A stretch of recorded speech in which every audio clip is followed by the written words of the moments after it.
People are saying a sleeping giant of America has been reawakened again. I think that remains to be seen.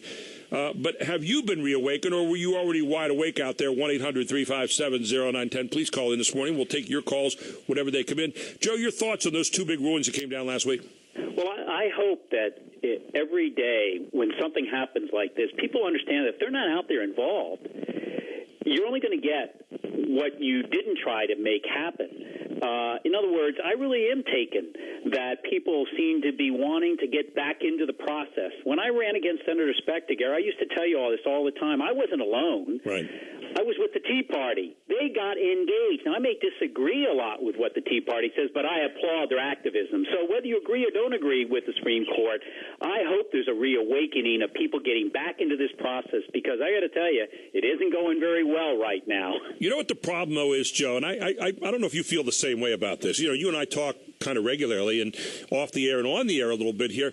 We can have a debate with you. I mean, we've had some pretty spirited debates over the past couple of years when you were running for Senate and when you weren't. Yep. And you know, we may disagree on a number of issues, but the fact is, I think we walk away at the end of the time respecting at least that we can explain where we are, challenge each other, and walk out and say we're going to have a debate again another day. We're having a tough time with that in the country right now, and we're having a tough time on having it be, how should I say, an honest debate where we can go back and forth with the ideas instead of getting personal all the time. You're absolutely right, because what happens, unfortunately, is people want to do character assassination rather than debating the rough ideas. Look, in the military, I loved it. Yeah. I just loved it. And military is not a very liberal place, a very socialist place, and it's pretty conservative. But I got to tell you, if people think we're out there, yes, sir, no, sir, no way. The great debates we would have just sitting around and talking, but at the end of the day, we knew we had to have each other's back when the mission was going to be executed. We've lost that. Let's have those rough debates. We're going to have one, I'm sure, in the next few minutes. But I got to tell you something. At the end of the day, it isn't that the other American is a bad American. It's that he and I may disagree on it, but we better come up with a principled compromise to get America going again. Well, you're right. And we also better have reasons for why we believe what we believe, instead of someone sending it to us on a communique and saying, believe this because you're part of my side. That's not good enough for any of us, or shouldn't be good enough for any of us anymore.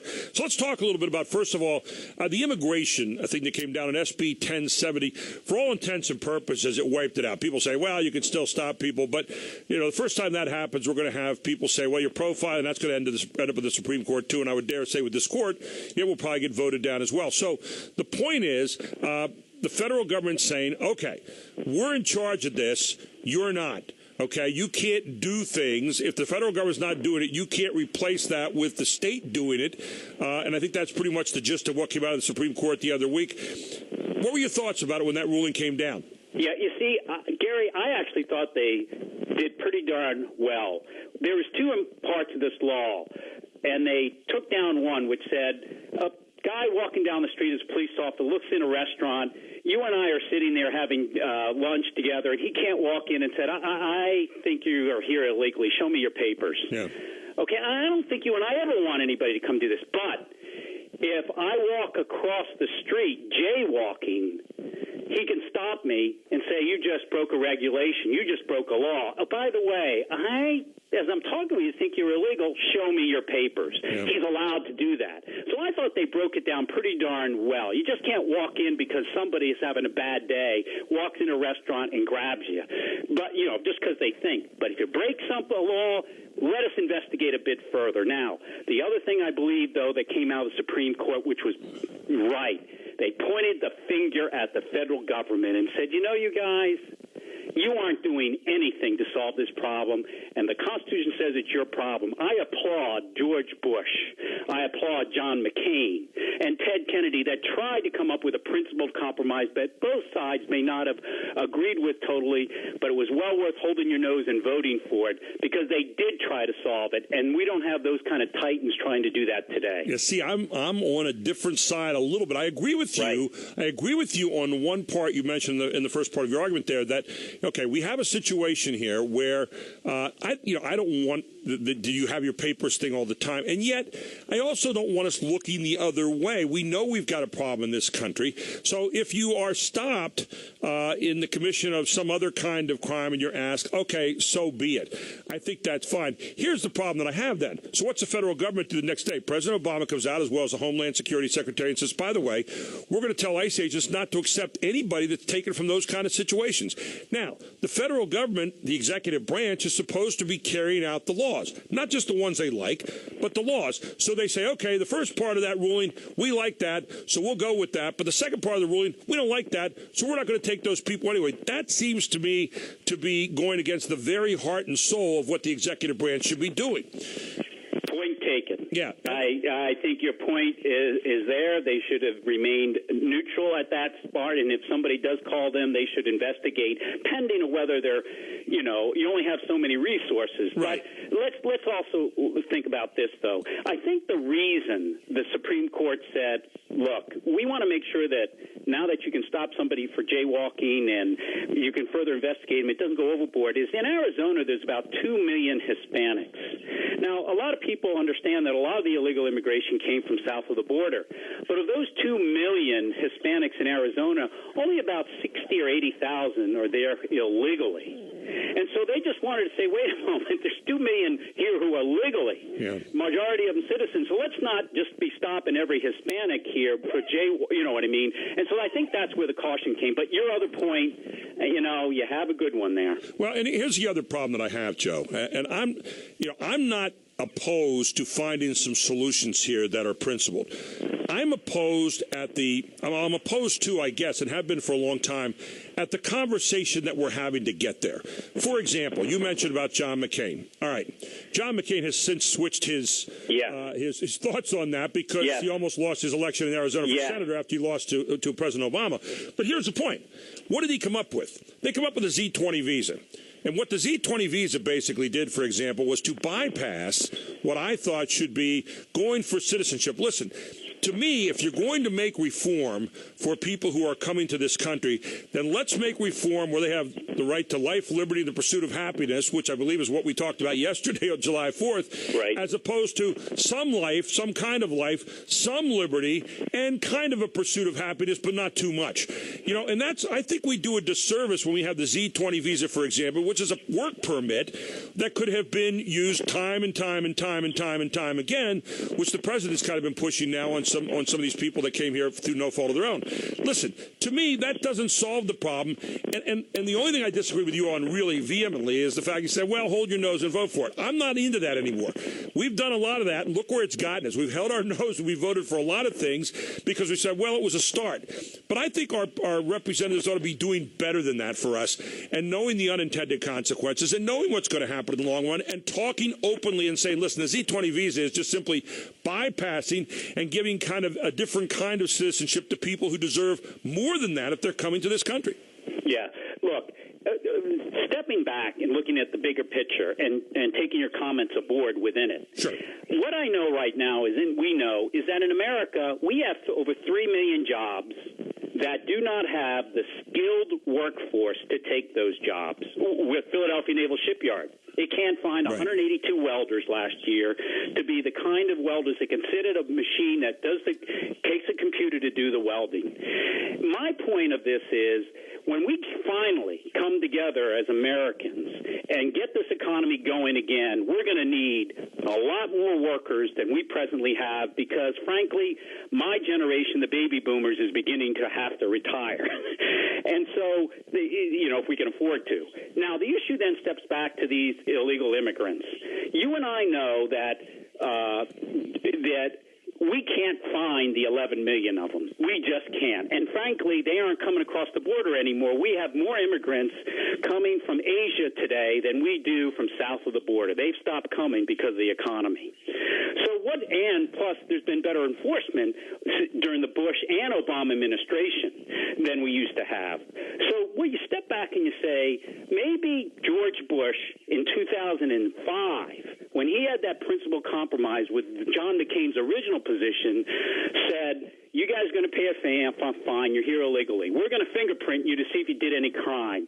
And you're going to have go to the back of the line.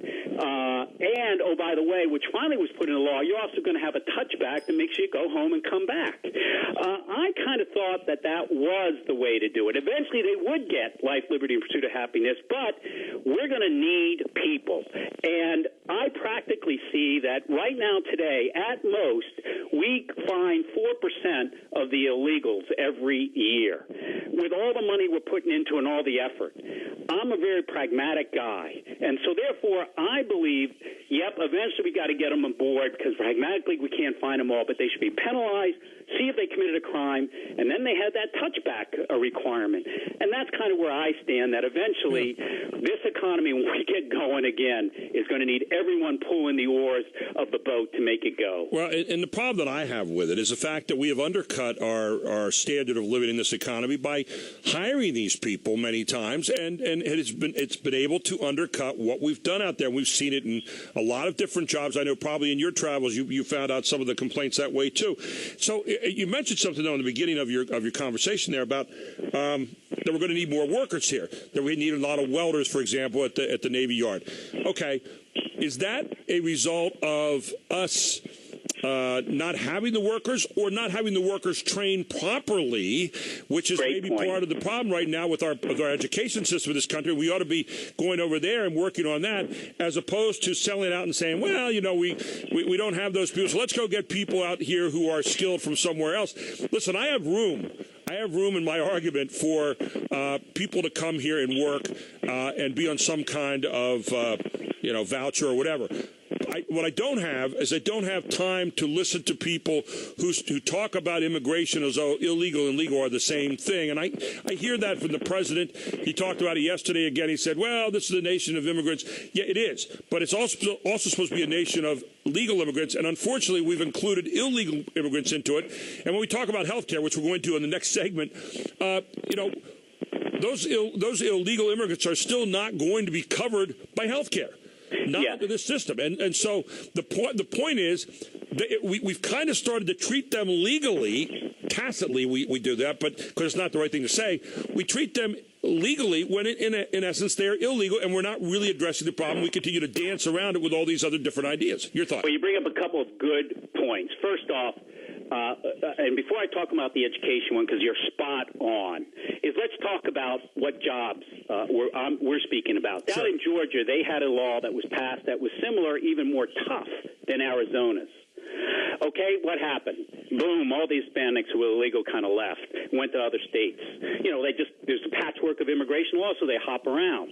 They could not get other people to fill those jobs, and even if they got them, they then left after a way because they didn't want to be in the field picking the grapes and everything down in Georgia, whatever it was in the plants. And I can send you the studies on those in the last few years. I understand. Now, number two is, though, you have it spot on. This education issue is a major problem. I picked on Philadelphia because that's around where I live.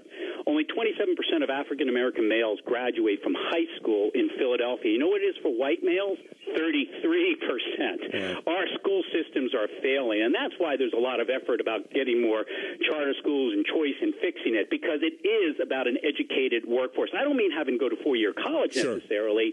I'm talking about that Pennsylvania is the third worst state in terms of percentage of workforce that only have a high school or GED or below education. And that's terrible. And we're not going to make it. I'm talking about going to technical schools and things like that. So this is going to be an all-encompassing one. But the last point I got to make to you is, we've talked education, immigration, you and I, since I think 3-4 years now. I think we probably have, yeah. And, we can go back a decade. The point is that if we don't have some principled compromise where you and I aren't going to be totally happy with the outcome, but at least it gets this problem behind us, we're going to have what we've had here in America is do-nothing politics.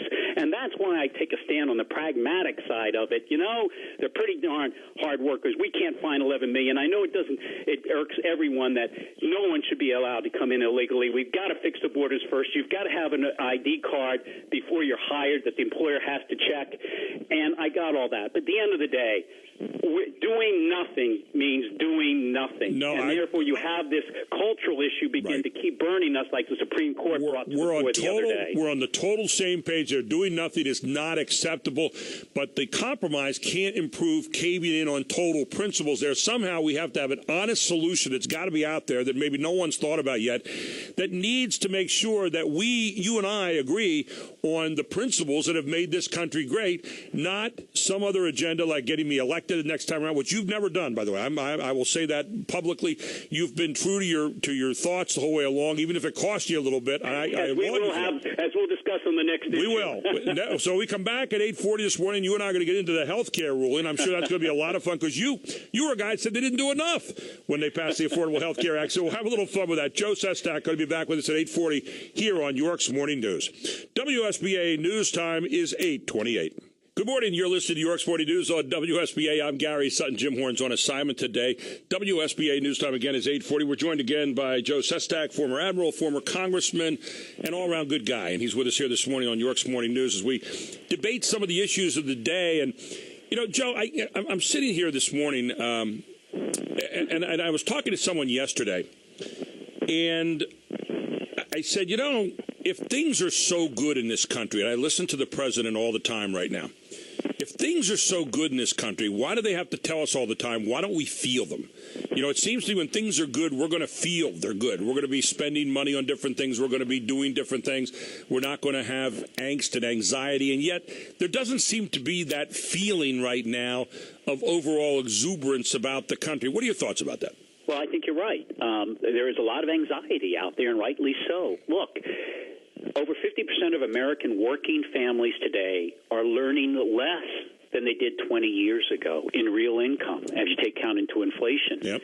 They know something's not working right. On the other hand, I balance that with a recent poll that was taken where America was ranked as the number one nation in the entire world as far as its citizens believing in their country and in patriotism. Yeah. So do I think we can get this together? Sure I do. But what I think it's going to take a heck of a lot different types of leadership on both parties than we have presently. Those that are willing to argue but come together, even if it's upsetting part of their base, to get this country going again. And this economy is the bottom line because every one of us, from you to me, want to make sure that we provide for our children. And they will have a chance to do even better than us.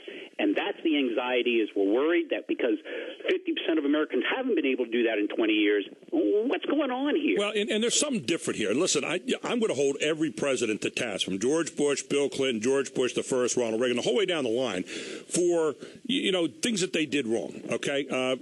But, there's something different here right now. There's something, and you've met the guy. I mean, but we're feeling like there's a different language being spoken to a lot of us. Maybe it's just the age that we're at. I don't know. But, when I talk to you, and again, there are some people who may disagree with me on this. I know there have been some who've called me and said, oh, you have Joe Sestak on. I'm going to turn the radio. I said, wait a second.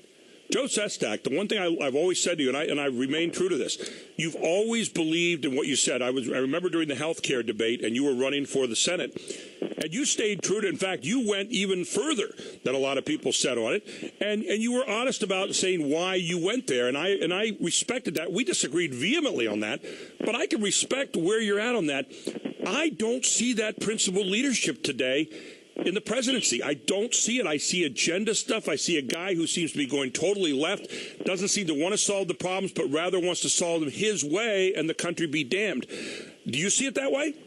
Well, again, I'm putting you on the spot, obviously. With both parties, the Republican leadership in Congress and at the other end in the White House. For example, I do not agree with I understand the argument, but I don't understand how it's presented that Mr. Romney is bad because he happened to work for Bain Capital. Right. Now, you can have the argument about outsourcing or not outsourcing, but you should step back and say, have we over the past few years affected the right laws or repealed the wrong laws to make sure that outsourcing doesn't occur, or at least you're not incentivizing it. And that's let me just insert something there real quick, Joe, before you go on with that. I'm sorry to interrupt you, but when we have a 35% corporate income tax, where are we going to go? You're going to go someplace where it's less. So are we making ourselves a destination, or are we, doing that to ourselves as a self-inflicted rule? a self-inflicted wound, rather. Sorry to interrupt there. Go ahead. You are absolutely right on that, Mark. However, you've got to balance that every year, according to the Government Accounting Office, 66%, two-thirds of all corporations in America don't pay any income tax. GE is an example, 66%. So let's lower the income tax for corporations, incentivize them to invest here, but let's make sure those undue loopholes that are there aren't where they can already take advantage of it, and they want to take advantage of that and have a lower tax. And that's the kind of balance we don't get from the two sides coming together. Yeah, and here again, you've made a great point, and I would go a step further. So you have the guy that's the head of GE on your economic advisory staff, okay, and yet you let that kind of stuff go on. Now, if I'm going to have a guy out there that's going to be part of my economic advisory staff, he's going to be an example of the kind of thing that I'm shooting for, not the kind of thing that I'm trying to get rid of because it looks like a conflict of interest. Well, I can't argue on that point. Yeah, I'm sure we can find people on both sides, but you're right. I just think that there's so many things today. Again, and I go back to something I said before the break. If things are so good, if the economy is so good, why does the president have to constantly be telling us that, and yet it doesn't seem to feel good? It doesn't seem to fit, and the things seem to go against some of the very principles that this country was founded on. And again, it's not because he's a Democrat or liberal. It's just because he's him, okay? Well, here's where I think it comes back to, and I'm going to go to the basics of where I grew up. 31 years in the United States military, where I was in a discipline where I had to make decisions and be held accountable for them every day, leading men and women. And the biggest thing I found out is you better sit down and speak with the crew. So when the last aircraft came back from Iraq or from Afghanistan, I'd go down to the mess decks at 2 a.m. in the morning as a Navy admiral and sit on the mess decks, A, to relax because the troops were home that night, 2, just to speak to the crew and sit there because we keep the mess decks open 24 hours a day. There you go, yeah. And I let me come back to where we're going to go into the healthcare. To me, what happened is that no one ever spoke with Americans at a very difficult time where the recession was occurring, and all of a sudden the government couldn't prevent this recession. All of a sudden you're going to touch my health care? All of a sudden people weren't speaking. To me, it was a pragmatic issue. 162 Pennsylvanians losing their health care every day, including today. It hasn't changed in the last 4 years. And so everybody's 162. That means by next February, the equivalent in Pennsylvania of York, the city of York, will lose their health care. Yeah. So we have a pragmatic problem. Doing nothing is not an option. Which is wrong, by the way. Which is wrong. How do we sit down and – I'm sorry.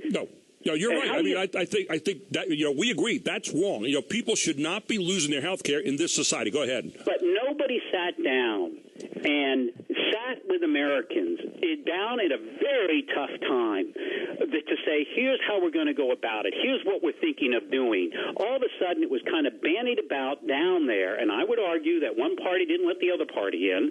I'll agree with that. And here it is. And I would argue that two-thirds of the Democratic legislators couldn't even explain the bill. I had 8 town halls prior to that summer where the Tea Party emerged, and then I had 10 with them. I'd shake their hands as they come in. I'm not asking people agree with me, but we had a practical problem. My work is, it isn't, sometimes the president does get rightly and wrongly pigeonholed as who and what he is. Mm-hmm. But the big issue here is come out of Washington, D.C. and speak with the troops. And that is what he did in a campaign. That didn't occur, I think, so in a very critical moment of time where Americans had been lambasted through this economy, and now we're going to touch healthcare. And that, to me, is what is so important and why I love to come on is sometimes the crew of the ship doesn't always agree with you. They just want to know, did you come to it with a logical conclusion, even though I may disagree? But you know what? You talk about sitting in the mess hall. This guy's never going to sit in the mess hall and talk with the troops and take what they have to say. He's already got made up, it seems, what he has to say, whereas you were willing to do that. And here's the difference. You talked about the ship, okay? All right, you ran the ship. You had to have results. You had to get that ship to a certain destination. So if you were saying, okay, set the ship to go north and it's going south, and people are saying, well, it doesn't feel like the ship's going north. Well, we're going north, don't worry. And then you ended up south and you were at someplace else, the wrong destination. Not good. And you never had that happen to you. So here's a guy that says, well, we're going north, and we're saying, geez, it feels like we're going south. But so you see my point. And a lot of the overarching like no time before. I mean, I was no fan of Bill Clinton. Now he's a friend of yours. But Bill Clinton, got out of the way of stuff. I mean, Bill Clinton understood pragmatic solutions to things. He understood when he lost on health care the first time. He understood about that, and he went about doing other things. Now, do I agree with everything he did? No. But, the fact is, the guy ended up out-Republicaning the Republicans, okay? He was a better Republican than a lot of Republicans were during that time. One of the reasons that he had, a good presidency outside of, obviously, the impeachment stuff. But the point is, there was a guy that understood pragmatic solutions, whether you liked them or not. Yes. But look, I've got to say, I find this very much like you said, but I also find it on the other side, because what people want to know today, I find, is they don't want to know the politician. They want to know, does that politician know me? Have you walked in my shoes? Yeah. Have you been through what I've been through in the last 20 years, where my family has an income today less than it did 20 years ago? I'll never forget. Yeah. When I was deciding whether to run against Senator Specter, after my party said, sit down, we don't want you, after first asking me to. And then I went the president, by the way, was on that side, too, I might remind you. Go ahead. Yeah. And I was up in Potter County, beautiful, just right up there. You walk in, a beautiful big sign as you drive into Potter County saying God's country. Right. And about, maybe two people showed up at I was going to all the counties to figure out whether to still get in against my party's desires. But I'll never forget the farmer, as only a farmer could, when I asked him, hey, how's the recession? Now, mind you, this is 3-4 years ago. And he looks at me with a small smile, as only a farmer can, and says, not too bad. I was already hurting. I'll never forget that. And I knew right then I was going to get in. Did you know the sailor? Did you know the farmer? Did you know the guy downtown York? Right. And that is what politicians, I'm not asking people to always agree with me, but I want to listen, and then I want to state with principles, here's what I believe, but I'll try to effect a compromise, and I think we've lost that in most of our politics. And by the way, I'm not giving the other side a free pass either. The other side, and basically I put on them ineptitude for the most part. I watched Romney with that tortured explanation of what happened last week on health care, and I get sick to my stomach. Anyway, we got about 4 minutes left here at the most. We wanted to get into health care, so I want to talk to you about that. Your thoughts about the health care rule. I want to give you a shot at that. Go ahead. Yeah, look, I think they made the right decision, and I know people listening, many will agree and many will disagree with me. I do think that I feel that this free rider that occurs today, that you and I, Gary, pay over $1,000 more for our family's health care because people who are uninsured go into the emergency room, and those 162 Pennsylvanians that lose their health care today will go in the emergency room, and you and I pay for it because the hospital passes the insurance company that when they negotiate our deal with our small businesses, we have to pay for that. I want them to pay and no longer be a free rider. We learned that in the military. I also know we lose $150 billion every year in productivity on a gross domestic product. And I'm tired of not being more competitive when we don't have it, because the under and uninsured are hurting our productivity. That's what we lose when people don't show up at work, et cetera, because they haven't gotten the right health care plan. To me, it's a very pragmatic solution, and we should have done a heck of a lot better job of explaining it and compromising with the other side that wanted, for example, to break down state regulation, state boundaries and all. Yeah. We could have had an even better bill. Yeah, portability was a big part that was left out. The fact that we left doctors out of the conversation, I think, was another big part. And I think also, part of the whole thing is the fact that the law of unintended consequences, we didn't do a very good job of knowing that we're already seeing that it's going to cost a lot more. And I don't think we gave the proper consideration to people who already have insurance. Listen, I don't have any problem with helping people who don't have insurance or don't have health care. I think in our country, we are that kind of people where we want to help our neighbors to do that. But it ought not be something where we hurt those who do have health insurance and health care are along the way. And I think that's one of the things that was left out in the cold there. And the way the president went about it, again, with hiding things in there. And the other thing, the number of exemptions. If it's such a good law, then there ought not be the number of exemptions there that when you look at a lot of them, are helpful to unions and so forth, it smacks of politics. If it's pure, then it's pure. And I go with that. The other part last week, I think, on the ruling that came down, I heard Nancy Pelosi say, and again, if Nancy Pelosi said, I normally am automatically against that, but Nancy Pelosi got out and said, doesn't matter how we got there, just that we got there, and let's move on with it. I don't think that's what our country's all about. I think Justice Roberts probably had it right initially when he said about, well, the Commerce Clause says we can't make people purchase something they don't already have or don't want to purchase. But then he comes out, and I thought that he did a job of legislating from the bench in the sense that he said, okay, one can now, think that construe that the idea of a mandate is really the idea of a tax. And so to me, in Congress, if you were in Congress at that time and you went and you passed that, which you were, okay, you went in and you passed that, now it ought to go back to Congress again and say, okay, it's not a mandate anymore, but it's a tax. So let's go back and let's vote on that openly in front of the American people and say, yep, I'm courageous enough to say it's a tax. That's going to have to fund this thing, and let's move forward. That's where I'm at. About 45 seconds left, Joe. Go ahead. Yeah, but Gary, when I had those 8 town halls before that summer and the 10 with the Tea Party, I always said, I'm tired of the free riders who don't pay, and I end up paying when they go in the emergency room. And so, therefore, if they don't do it, we're going to charge them an equivalent, and we're going to connect it because it's most efficient through the IRS. But, Joe, guess and what? I was always upfront about that because that's what the bill says. But we still have an administration that's coddling illegal aliens, and those illegal aliens are still going to be free riders going into that same emergency room, right? If you saw an illegal, first of all, by law they cannot get Medicare. By law they can't get Medicaid. But you and I do know that if you walk out of your WSBA studio today and you see someone and you suspect an illegal immigrant hit by a car, you're going to pick them up and take them to a hospital. You got it, my friend. Because we're Americans. Look, at the end of the day, there's a lot more in this health care bill that I believe we have got to pursue for better. We got to run, though, Joe. We'll have to do it on another day, so we're at the end of the day. Thanks so much, my friend. You got it, Take Gary. care. Bye-bye.